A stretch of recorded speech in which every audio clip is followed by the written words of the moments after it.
Hey guys, this is the only one here to talk to you guys about Attack on Titan chapter 124. So, a couple of comments before we begin. The chapter felt short and a big chunk of it was having to do with the Titans that were left over from Zeke. So really only a couple of interesting things happen in this chapter, but I'll make sure to go through it and point out the significance of certain things that might not have been obviously seen. The chapter starts off by showing us a glimpse into the Eldians outside the wall to indicate that yes, they did hear what Eren said through the paths, and we don't really get to see the mass panic that, some people thought, but I imagine that will happen soon. We switch to Gabi and Reiner and see that they're strolling away from the chaos with Gabi trying to find Falco. We find out from Reiner that Falco was taken away by Jean and Connie, and that the armor around his Titan broke off at the same time as the walls. This is going to be an important point that we will get back to in the chapter. Their dialogue continues and Reiner tells Gabi to just escape with the Marleyans that are left, acknowledging that everyone will probably just die anyway. And this was kind of surprising to me because I didn't think there would be any ships left, and even if there was, you would think that they would be trampled by the Titans, by the, Colossal Titans, but apparently not. And even if they were to escape on that, if they do that too soon, it's very easy for somebody to notice and just shoot them down, whether it would be from the Eldian side, or in this case, Eren just sees them and just tells one of the Colossals to just, take care of it. It wouldn't be too hard, it'd be pretty easy to do. Now, this over here is a rather interesting panel. Look familiar? Yep. Some people were already speculating that there is parallels between Gabi and Eren, and this just seals the deal. Now, if you guys have watched my previous chapter reviews, you'll know that I said that I don't think Gabi will be dying anytime soon, and that's because I don't think she fulfilled her purpose yet, with quotation marks there.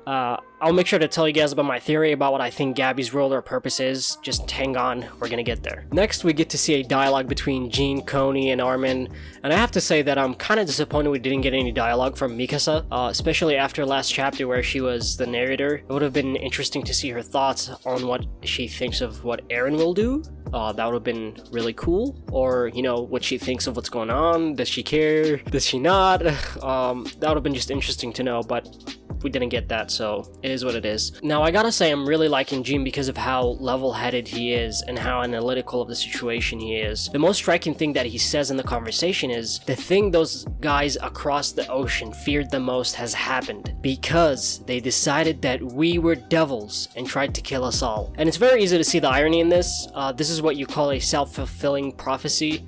Keep calling the Eldians of Paradise monsters, back them into a corner, and guess what's gonna happen? The very thing you set on them, the very thing you said at the beginning is gonna happen. Anyway, this is kind of like when a person keeps telling themselves that they're useless, and if you wait long enough, they will be useless. Not because they are that way, but that's just they came to be that way because of what they believed, because of that thought process. And in this case, it's no different. The situation isn't any different with the Eldians, and it's no different with what Eren is gonna do, because they were backed into the corner. They have nothing else to do. Like, they have no choice, or at least, as far as we can see, they have no choice unless, there's a couple of things maybe there's choice in, but they've been really backed into a corner where they don't have a lot of options. And this is what makes it so ironic, is they became what they said the Eldians were, and that's what happens. Jin continues his speech and says how Eren is doing all of this for them, showing the flashback to where they were working on the tracks, and I gotta say, I'm really liking how bold Jin is. My man is on the spot. Connie continues to be a blockhead, and he seriously just needs to take a chill pill. Like, he's been super hot-headed ever since what happened to Sasha, which is kind of understandable, what happened to Sasha.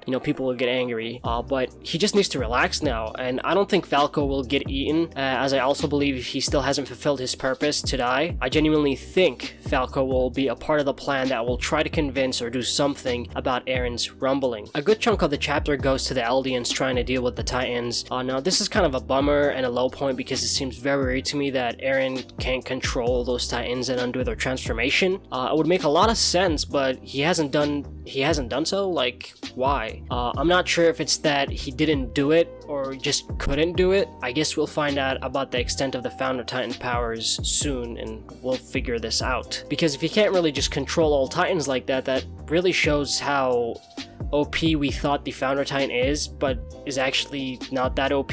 But then again, maybe Eren can't do all this just because he transformed and he used all that energy to undo the walls. I'm not sure honestly, but as I said again, we'll see. The next part of the chapter kind of pissed me off. It felt like adding salt to the wound, and that was when Gabi was metaphorically shown as Sasha. Why? Please. Why? Why did they do that?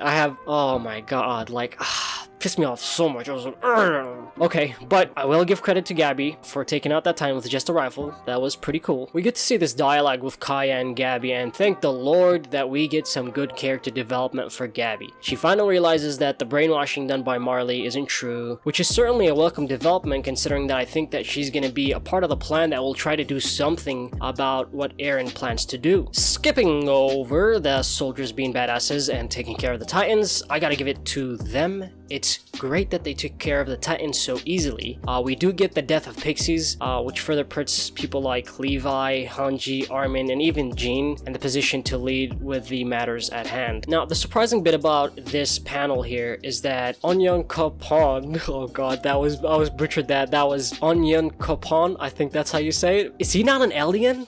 Question mark? Because he was asking Jean about what he saw, which alludes me to think that he didn't see the path's communication from Eren. That's weird. I was very sure that he was an alien, but he was asking about that. Maybe it's just a translation thing from the panels. I guess we'll have to see once the actual or official translations come out to compare them. Skipping over a couple of things, we get the dialogue between Gabi and Armin. Thankfully, Gabi's talking some sense and even saying some things that I've speculated about last chapter. Why can't Eren just attack the militaries around the world? Shouldn't that be enough? And that's exactly what I think. And the reason why I say that is because even if Eren were to wipe out everybody outside the walls, as humanity rebuilds and as the Eldians will continue to exist and live and branch out and, go, as time goes on, even if it's just going to be the Eldians, they will start to have conflict amongst themselves. This is just how it works. It's not going to be utopia. So it makes no sense to me that just wiping out everybody, sure, that will, deal with the immediate threat that has always been lingering